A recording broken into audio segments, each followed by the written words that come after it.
Mr. Chawla, my co-anchor, and Jaya Row, one of the foremost speakers, or perhaps the foremost speaker on Vedanta, and she makes the Bhagavad Gita sound even more beautiful than it is, if possible. And she makes it really relatable to our lives, especially now when we're all in the midst of perhaps the greatest crisis we've seen in our generation. Jayaji, welcome. And I will, of course, ask you right away about what are the lessons from the Gita for coping with this pandemic? What can India tell the world at this time? Thank you. Yes, one of the most important things is that the world is a mix of pairs of opposites. There will always be opposites like profit and loss, health and ill health, joy, sorrow, birth, death, etc. The world is constantly changing, and this change is unpredictable, as we've seen it with the Yeah. COVID thing. In December 2019, none of us would have imagined that the world would be where it is. Right. Now, given this, it is unintelligent for the human being to expect a set pattern, which I think we were. That we were safely ensconced in a particular mental setup that we had decided for ourselves. And we thought that this would go on quite naturally. And suddenly the carpet was pulled from under our feet, and we were not prepared. So, one of the first things that Vedanta or the Bhagavad Gita teaches us is to understand the nature of the world, be prepared for change, be prepared for things to turn upside down as they have, and build a base, a foundation within ourselves that can weather the storm. Like in the ocean, Yeah. there is a tiny raft, there is a launch, and there is that mighty ocean liner. But all of them are resting on the surface of the ocean. Right. In the ocean, there is a lighthouse, the humble lighthouse, which is unaffected by the waves and the storms because its foundation rests on the ocean bed. And that is what the Gita talks about. Right. And it's possible for us to get there. Right. Ma'am, you've talked about building one's immunity, and you talk about the four levels. You talk about Bahubal, Manobal, Buddhibal, and Atmabal, the body, the mind, the intellect, and the spirit. So, how does one get to that ultimate spirit, ultimate level of, achieving spirituality, expanding one's mind? Yes. Um, See, most of us, we are a generation of body worshippers. It's all Right. about the body. How do I look? What am Yeah. I eating? What am I wearing? Things like that. Now, with that, you become most susceptible to the vagaries of the world. So, when you move up to, say, the emotional, like a young mother who earlier, before her child is born, is very concerned about her hair, her nails, and this, that, and the other. When the child is born, the emotional pleasure of being a mother is so great that she's indifferent to physical variations. So, this is what we talk about: elevation to higher levels of joy, fulfillment, in such a way that the physical no longer affects us. Then from the emotional, you move one step further to the intellectual, where you see, for instance, a young graduate from an Indian university who wants to go to a premium university in the United States. He wants admission there. So his attention gets focused on intellectual, like maybe he wants to go and do a PhD there or an MBA at Harvard Business School. So what happens? He stops hanging out with friends. Yeah. He gives up physical joys, emotional joys, because he is so centered in the intellectual ideal goal of getting admission, and that is more fulfilling. Mm. And then you take that mighty leap into the realm of the spirit, where you start asking questions, like in Plato's metaphor. Plato talks about a generation of people living in a dark, dingy cave. And all of them thought that that was what the whole universe was. Right. Until a young man gets up and says, there's got to be something beyond this cave. And ventures out. So that is the spiritual, where the thought comes to us that there's got to be something beyond my little cocooned world. And that's where the mind expands and you reach out to realms unknown. And that, they say, is the ultimate human fulfillment. How does one get there? How does one process that entire journey? So Does right? Does one read? Does one follow a guru? Does one do self study? What are the various ways? I think the main thing is it begins with ourselves. Right, We need to have that questioning mind, right, uh, the the understanding, what they call as mumukshatva, means desire for liberation, the understanding that my life is not really uh, the ideal life. right, Yes, I have pleasures, I have wealth, I have everything else, but there is something lacking. And so there is that urge to venture out into the unknown. And that is what makes for a human being. right. No other creature can do that except Yeah, the human being. that, So all of us have it, but many of us don't act on it, don't promote it, don't let it grow. But those who allow it to grow find the returns are tremendous. Jayaji, sometimes. what are you, Sorry. sorry. Jayaji, what are you saying and what I have read about what you have been saying? Do you find an ideal human being of your dream anywhere, what you teach and what you tell us? Have you come across an ideal human being who possesses all these qualities which you are describing? Uh, See, it's difficult to assess other people. Right, And in today's world of media and the exposure that media gives, like a media person told me many years ago, about 30 years ago, he told me, "You're not newsworthy." And I agreed with him. I said, "Yes, I'm not newsworthy because to become newsworthy, you have to do certain things which I don't want to do, hmm, you know." But that apart, um, You can't be newsworthy because you are talking about Gita, which was written, I don't know how many centuries ago, I which know. is which is still valid, but newspaper don't understand that. Yes.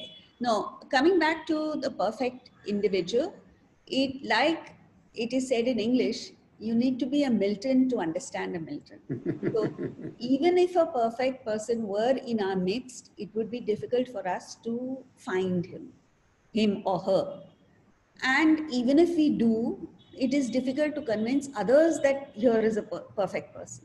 But yes, with the study of Vedanta and the Bhagavad Gita, we have a very clear picture of what perfection is.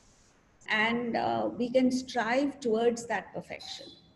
I don't know any living person whom I could confidently say has reached the state of perfection. But in the past, yes, definitely. There was a Sri Ramakrishna, the guru of Swami Vivekananda, who was an enlightened person. There was a Ramana Maharshi. There was a Swami Ramatirtha, who I believe were all enlightened souls. And I find deep inspiration and motivation from their lives and their teachings. They were ideal because they are not connected with either politics or industry. No, even if you go back in life, in history, there were this concept of Raja Rishis. right. They were Rajas, administrators, they were very much in the daily routine of life, but they were enlightened people. So you can be and that is the most heartening part of Vedanta, that you can be bang in the middle of the world, in the middle of your involvement with the world, and yet be a perfect individual within. Does one need to does the suffering, pain, does that lead you to this point? Can that be one of the motivators to seeking a higher spirit, a higher cause? Does it always come from pain, or can it come through joy as well? No, it doesn't always come from pain. The best way to get it is through just inner reflection and thinking, which, for instance, Buddha had.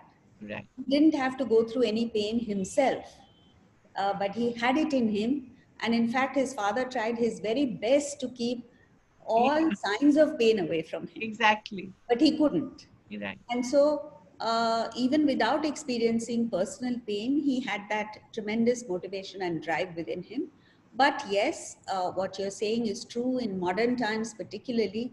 The majority of people turn towards spirituality when they have undergone some tragedy or some bereavement or some loss in life. Right. You also Jai, made do a sorry, sorry. sorry, Jai, do you think this COVID-19 what happened to the world, it will take people back to some kind of spiritualism like yogas, everybody confined to home? So you'll go back to what you thought was outdated, modern, and not required for modern day life. Now people have realized that nature is the best healer. Hmm. I'm not sure.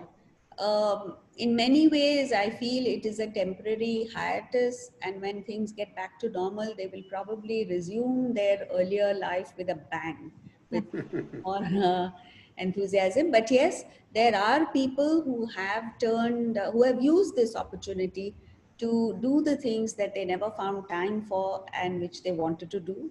So, for instance, there are many people from business and industry who have now turned towards something like this. And that is heartening. Hmm. Does it mean that it means Vedanta or Gita or whatever we call it doesn't have a everlasting or long-lasting utility for a person who's materialistic by nature? No, not true. Um, Vedanta has a long lasting effect on everybody, even materialistic people, to the extent they are receptive and to the extent they use it. But most people, I find, not most, many people, I find are just waiting for things to get back to normal. They are not using this as an opportunity to look within and grow inward, but some are. We talked briefly about perfection and then we skipped that point. May I ask what makes for that perfection? What are the qualities one needs to have apart from, say, inner reflection? As I said, the main quality we need to have is that desire for liberation, Right. which takes us through the path, the spiritual path, which consists of, it's mainly threefold. One, at action level, working with the attitude of giving rather than taking in any field of activity, Hmm. including business. Second, to remove hatred from our hearts, Hmm. this revulsion, repulsion, competition, viewing people as opponents rather than partners, Right. uh, removing negative emotions from our hearts. And the third is constant reflection on the difference between what is permanent and impermanent. Right. So when you do these three, then you develop a certain maturity of mind, you develop a steadiness of mind, which then is applied to meditation, and that removes the last traces of imperfection in you, and you move to the state of perfection. While being perfectly within, your life, your domestic life, your professional life. Absolutely. You don't need to change anything about you or around you. You only need to change your attitude and the way you look at things. Right. Yeah, you're going back to Gita, which you have been giving lectures about Gita and not and various management institutes or industrial corporate houses. What kind of shlokas or chapters you normally refer to when you're talking to managers and everybody else to follow in life to be a successful human being or a manager or an industrialist? Because from Um, 1 to chapter 18, you have got almost 700 shlokas there, and how yes. you pick up which one to. From one Yes. is something where you feel that I must give up everything. You start like giving up everything, and ultimately you become a mokshi. You want to moksha, go to moksha, 18th chapter. No, in fact, we do not talk about giving up anything. That's the We first talk, chapter. It begins like that. we talk about renunciation. Renunciation is not giving up things. that we value. It is giving up that which comes in the way of our enjoying life. Like, we give examples like renunciation is like removing the wrapper and eating the chocolate. It is acting and giving up the obstacles that come in the way of action, which is obsession with action and anxiety for the fruit of action, which is rampant in sport. Like a batsman plays brilliantly till he hits 90. And at 90, his mind his concentration slips. He thinks of the past, how many times he's come up to 90 and not hit the 100. Right. His mind goes to the future. Will I get the century? Won't I get the century? So he's not concentrating on the present. He gets out to a simple ball and he doesn't achieve his goal. So renunciation is giving up the anxiety for the 100 and the obsession with the 100. No, I'm asking a question. How do you tell the managing gurus Yes. people that how to use the Gita as a guiding kind of a book or principle? Oh, They you read mentioned anything the- about written by Harvard and whatnot. What about written Gita? How it is relevant for running a successful entrepreneur? Chapter 3, which deals with Karma Yoga, is Yes. the most important aspect which management executive or a corporate executive can easily apply in his life to achieve success.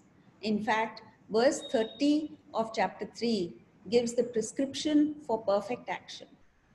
And that one verse, if people apply in their lives, there will be a significant difference in their productivity. What is that? What is that, Jayaji? Just a minute, Kaveri, let me finish this particular Yeah. part because I'm very interested because she has said something about it. You have said somewhere Bhagavad Gita empowers you to have fulfilling relationships without allowing conflicts and strife to come in the way. That Yes. is what you interpreted Gita as. But when Yes. you go to competition, there is only conflicts and strifes. How you maintain the relationships there, whether it's in the family, whether it's conflict. But this interpretation of Gita somehow looks at variances what is happening actually in the world. In relationships, what comes in the way is our expectations, and then we make demands on the people that we are interacting with. And when these expectations and demands are not met with, we get bitter, frustrated, and there is a resulting conflict. So what we say is the Gita talks of attachment. This is attachment. Attachment is love plus selfishness, which leads to all of this. So what we say is you don't have to give up a relationship. Continue the love. Just drop the selfishness. Drop the expectations, drop the demands. Then your love will become unconditional. And then you will have seamless relationships with people. So what we do is, in fact, our expectations are so high that they can never be met with by people. And There is a therefore, conflict. Even in Gita, there is a conflict. What Arjuna wants to say, in particular, first 5-6 chapters, and after that, when Krishna starts speaking after the third chapter, so there is a conflict. Who is right more when Arjuna is raising a lot of questions there? no, the conflict that is portrayed in the backdrop of the Gita has a significance. The positive and negative forces, it is an external depiction of what is happening inside us. So within us, we have positive tendencies which are represented by the Pandavas, they are fewer in number, and the negative tendencies which are larger in number, represented by the Kauravas. So if our positive tendencies surrender to the higher represented by Krishna, then you win the battle over your own negativities and you emerge a victorious person in the world. That is the meaning behind the battle of the Mahabharata. Jayaji, you mentioned the verse 30 of chapter 3, which Yes. is the prescription for action. Could you tell us what it is and could you explain it to us? Yes. See, the underlying theme of Karma Yoga is to identify a field of your talent, your passion, your most powerful desire. So that is called swadharma. Hmm. One person is born to be a musician, another person is born to be a tennis player, so on and so forth. So we need to identify the field of our talent and Right. invest energies in it. And in that field, fix a higher goal. Don't make mere profit the motive. Hmm. Go beyond profit, then profit comes to you. Hmm. Like Dr. Viktor Frankl said, prosperity is the unintended side effect Hmm. of your dedication to a cause greater than yourself. And Right. this is what the Gita speaks of. Hmm. And then your intellect must direct all your activities towards that goal. Let's say cricket is the goal of a youngster, Hmm. then everything he does, the food he eats, what time he sleeps, what exercises he does, whether he goes to the gym or not, everything, all his activities are directed towards excellence in cricket. This is called consistency of purpose. Hmm. Then the mind must surrender to it. The Hmm. mind must love, you must love what you're doing. Hmm. Like if one is a journalist, one should love journalism just as a field.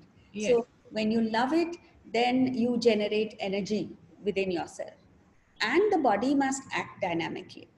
So what we recommend is at least half an hour of physical exercise for everyone, irrespective of one's age, because the body is a machine that is made for energy acting. And this energy that you generate is dissipated in the unproductive channels of worry over past, Hmm. anxiety for future, and excitement in the present. So the intellect must direct the mind to the present action and not allow it to meander into unproductive channels of past and future. If you do this, then your action will be perfect and future success assured. Hmm. So this includes, I'm just summarizing, Yeah. C's, consistency of purpose, concentration, and cooperation, Right. team spirit. Right. Which we tend to ignore. Yes. Yeah. Right. And the other thing I wanted to ask you was the distinction between pain and suffering. Pain is all around us. We've seen it particularly in the last 3 or 4 months. It's been exacerbated by COVID. How does one how does one make sure the pain doesn't always lead to suffering? Yeah. So what happens is that our minds are anxious. Hmm. And so we suffer. So first of all, pain is a given. Yeah. So the moment you are born, you are subject to pain. Every child is born crying, so it can't be a pleasant experience. And also then it's slapped also on the Yes. back. And so pain is something that's part and parcel of life. But what we do unintelligently is we suffer in anticipation. Hmm. Like nowadays, many people are saying, oh, what if I get COVID? What if I'm Right. put on a ventilator? So the mental suffering has already started long before you get the COVID. Hmm. And chances are you may not get it. Hmm. But the suffering you've already gone through. Right. Then we suffer in the present. When Yeah. when bad things happen to us, we suffer. Right. And then we suffer in retrospect. Yeah. And nowadays, we not only think about it and relive a past experience, but we post it on Facebook and Twitter and this, that, and the other, and the suffering gets compounded. Yeah. So that becomes unbearable. So what Vedanta says is that at least stop the suffering in anticipation and stop the retrospective suffering. And in the present, accept that this is what it is, and I will do my best to overcome it and remain unaffected, and things will pass. Things have to pass. Right. Which does not mean that one does not have regrets. It's just that one knows one's mistakes and one should not repeat them. Yes. What again is the difference? See, what is important is that when you know that the likelihood of something happening, the important thing is to take proper precautions. Right. Like in this case, uh, everywhere we read, all you have to do is wear a mask, keep social distancing, and take basic hygiene precautions, and you'll be okay. But there are people who throw caution to the winds. And then they get, like yesterday, I heard of somebody going to a hospital without a whole family going to a hospital without a mask. A family member died. They went to the crematorium without a mask. And the next thing you know, all of them have got COVID. Yeah. So this is irresponsible action, not only for yourself, but for society. You're Right. creating a problem for others. Right. So, How does Jayaji, these things, sorry. sorry, Jayaji, these things which are now being sold and hawked and propagated as modern techniques, like cleaning your hands, wearing a mask, keeping a social distancing, these have been part of Indian culture from the beginning, centuries ago. Because even the Jain monks and whatever you see, they have a mask on their face. And in Japan, I went 35 years ago, I saw people wearing masks at that point in time. Even the doctors which were operating in you for 25 years, they were wearing a mask. So this is mask and hand cleaning. For example, we keep our shoes outside the home in the. So this what is being sold as modern techniques has been part of the Indian culture or many other cultures all over the world. So why this hype in something which should come naturally? Because we have forgotten, our children have forgotten, our new generation has forgotten, and therefore the internet we are talking about Twitter, you are talking about Facebook. They don't teach about these things. They teach about many other things on various kind of dances, various kinds of food, various kinds of films. They don't teach about how to clean yourself and keep yourself healthier. Yes, hopefully that will change now. I wanted to sort of take off from what Mr. Chawla was saying. And it's very interesting. Even the new philosophies that you come across now, Jayaji, like mindfulness, heartfulness, they're all actually derived in some way or the other from the Gita, isn't it? Absolutely. Yeah. So when you look around and you see, look at all these different kinds of philosophies, which are good, but the base of all these seems to be the Gita, isn't it? Yes, it is. Yeah. And it is our misfortune that we are not looking back and taking the wealth of the Gita, Yes. and we are still looking westward and taking only the surface that has been extracted and promoted or marketed. Right. So, So I'm saying something else. What Kaveri said, I'm just taking forward yeah, because she's also sure. making the same point. I'm saying there's some kind of a conflict between what Gita has told us and what the modern world is doing. Gita is still a permanent scripture which can be followed 50,000 years later also. For example, you are saying reduce your desires by improving quality of your desire and live a life to build merit and worth in life against management or asking for more. This is what the Gita says, that you control your desires. But what is happening in the modern world is that you are not able to control. You are expanding your desire. I want this, I want this, I want this. And because of that, you suffer also. So how you resolve between a permanent, everlasting, long-lasting message of Gita and what is the market mechanism of the world teaching to our young generation? Yes, you've hit upon a very important aspect. If you look at the Bhagavad Gita, the chapter 3 especially, he uses 4 words to mean enemy. He's describing desire as enemy. And if you look at the modern world, they are promoting desire, they are nurturing desire, nourishing desire. And in fact, the entire financial system is based on desire.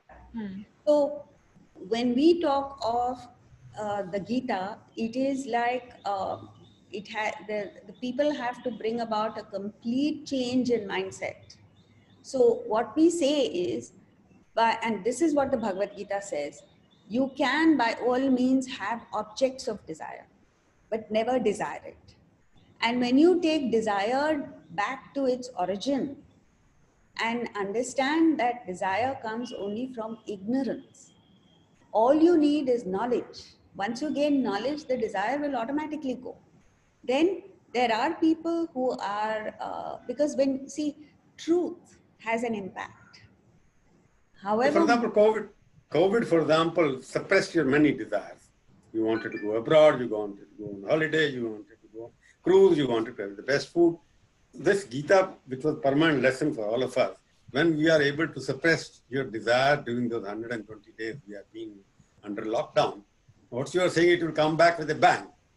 So what do we do to tell our young generation, okay, read Gita. Gita is not read by anybody. It is in Sanskrit, English is not, the Hindi is not there much of time. So what are you doing to propagate Gita through your social medium, through your lecture? So it becomes some kind of a household name all over the world. Or not over the world, at least in India. It has no God, it has no religion. Yes, we are trying our best. I have two, sometimes three sessions a day with different groups of people. We have webinars for the public from anywhere in the world. We have had four so far, and we are planning to have many more. So we are doing our best. It's up to the people to take it, and I'm sure they will. Quite a few people who otherwise would never have thought of it now are thinking of it. So we should look upon this COVID as nature's way of nudging us to course correct. All And right. if a few leaders of society do it, then the rest will follow. It's like veganism, you know, when they wanted to promote veganism, cut down meat eating, their goal was to get to the top 7% of the Americans. And they said once they take to it, the whole world will follow. Right. So it's like that. We are trying to get to the intellectuals, the thought leaders of society. Once they change, hopefully the rest of society will also change. If Gita becomes the subject in Harvard only, then it will become a popular thing. All the kids who are going to Harvard and every places, I Yeah. think Oxford and Cambridge should make Gita the compulsory reading. Then I think it will become a part of life. It's already happening. Hollywood stars like Will Smith, Julia Roberts are declaring that they are studying the Bhagavad Gita. Jayaji, you also talked about how human beings live basically just 3% of their potential, that there's so much untapped potential in them. So, of course, it brings us back to expanding our minds. But how does one go do this gradually as a daily practice? Could you give us some tips which we can sort of integrate in our daily life to at least enhancing this potential of living? Yes, the first thing that the Bhagavad Gita speaks of is the importance of the intellect, Right, buddhi, the head. right, And once you start using the intellect, once the intellect starts guiding our life's activities, then you, whereas otherwise you tap into barely a small percentage of your personality, that goes shooting up to maybe 40 or 50%. Then when you fix a higher goal in life, mm, you become more creative, you mm. become more energetic. Like it is reported that Mahatma Gandhi, at even a ripe age of 70 plus, was used to walk very fast. Yes, And you can see in all the old documentaries. so, how You know, does Mr. Yeah, Gandhi used to pass by. the first Mrs. Gandhi. First Mrs. Gandhi. so that makes you more energetic, it gets you more creative, so your mind expands, you tap into more of your potential. Then when you learn the art of right relationships with people, you manage to get people to join in your goal, your ideal, like that famous example of Shivaji and Tanaji. Right, Shivaji treated Tanaji as his brother, right, and that is what enabled Tanaji to regain that very important fort near Pune. right, He achieved the impossible. right, So, team spirit, this brotherhood and camaraderie is right. important. And when you become independent of the world, Hmm. uh, your focus is more on the permanent aspects of life, then you become a towering personality. And that's how you tap into your potential. You help others to tap into their potential also. Right, So I often tell people that yes, there are uh, avatars, means there are people who are born at, who are enlightened at birth. yeah, Then there were great people like Buddha who reached the state of enlightenment during their lifetime. But we should never lose hope, because to cross a river, you don't necessarily need an expensive powered yacht. You yeah. can put together a few pieces of wood and that becomes a raft that carries you across. So Hmm. every one of us has this choice to Mm. choose the higher over the lower Mm. every moment of our lives. And Right. if we do that, we also become role models in our own way, in our own sphere of influence. And we must accept that responsibility and accept accountability for it and go ahead and do it. Jaji, how would you describe India as a society currently? Do you see it as a society which is increasingly comfortable with itself? Is it in chaos? Is it aspirational? Is it looking for inspiration? How would you describe it? It is aspirational for sure. Hmm. Um, but yes, it is also chaotic. Hmm. India is like Bhelpuri, it's a mix of opposites. Hmm. And it depends on your vision, your attitude, which part of India are you looking at. Hmm. And if you ask me, I am very optimistic about India because of the aspirations of the people. Hmm. Irrespective of what political party is in power or what happens in Delhi, there are people in small towns Hmm. more than in big cities Hmm. who have aspirations and Hmm. they will work to realize their Hmm. aspirations. Hmm. And this is what is really keeping India going. And what is heartening is a statement made, I think, quite a few years by an RBI governor that it is the invisibles that bolster the rupee, the foreign Right. exchange Right. value. So it is the invisibles and also the spiritual aspirations of people, because at the end of the day, India is still a spiritual country. Hmm. Hmm. Talk to people about spirituality and you touch a chord that is not possible anywhere else in the world. And I have hope that it is possible to do it. Yet there is so much hatred. When you speak of the power of love, which the Gita also speaks of, yet you see so much hatred and divisiveness around us. Does that not worry you? You know, yes, there is. There is a section of society Yeah, which is full of hatred, but I think there is too much focus on that. right, The media is focused only on the aberrations of society. right, There are lots of people who are good people. There are lots of people who are divine people. And it is these unknown heroes that are keeping society going. right, These people, media is not interested in right, and will never report it. yeah. Like I'll give you a simple example. Once in my home, we had some carpentry work done. And when the carpenter had finished his work, I was paying him and he kept telling me there is some mistake. Oh, And I got impatient with him. I said, no, I've calculated everything and it's correct. He said, Madam, आपने मुझे advance दिया था, oh, you know, and it touched me so deeply because he could have kept quiet and taken that right. money. I would never have known.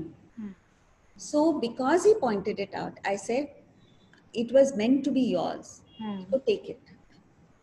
These are the people, hmm. honest, honest to goodness, God fearing, good people.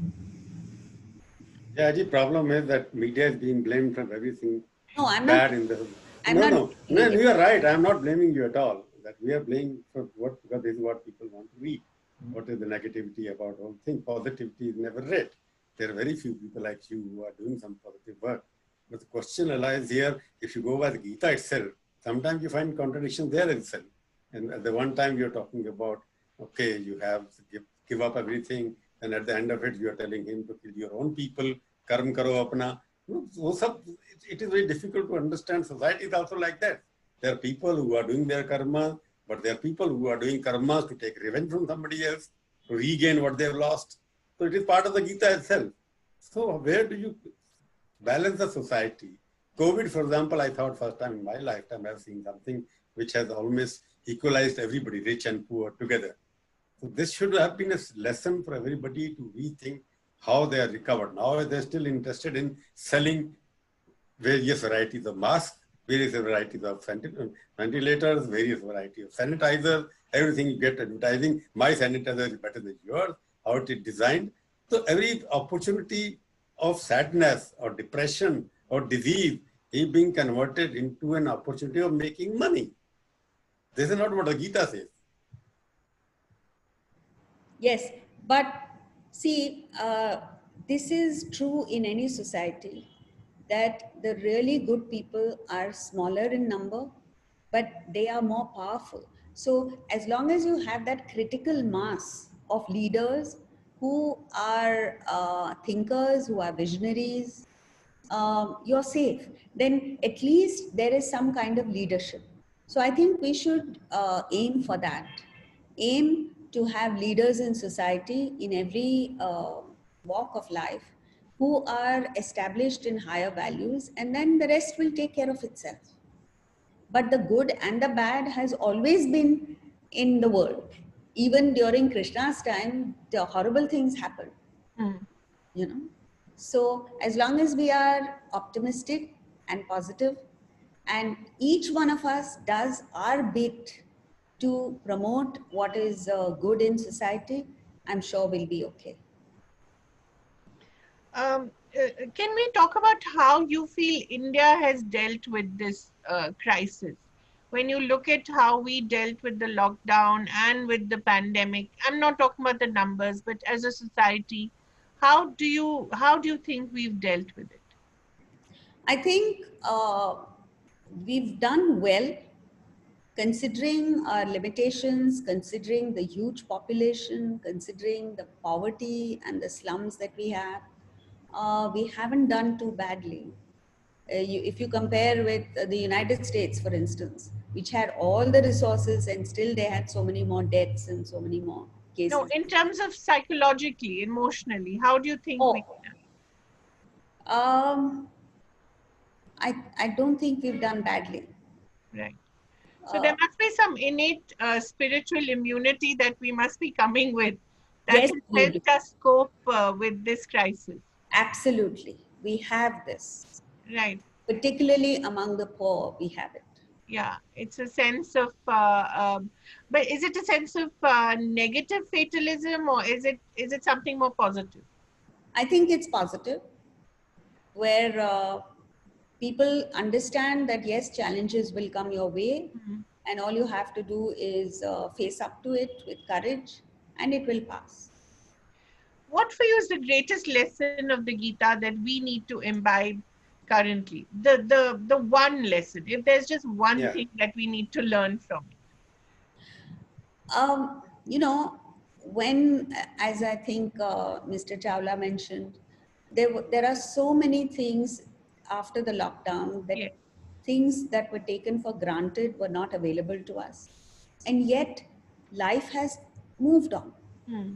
For instance, no one has been able to visit a salon, no one has been able to eat out. There were so many things denied to us. And yet life moved on. So the lesson is that we really don't need all of these. Yes.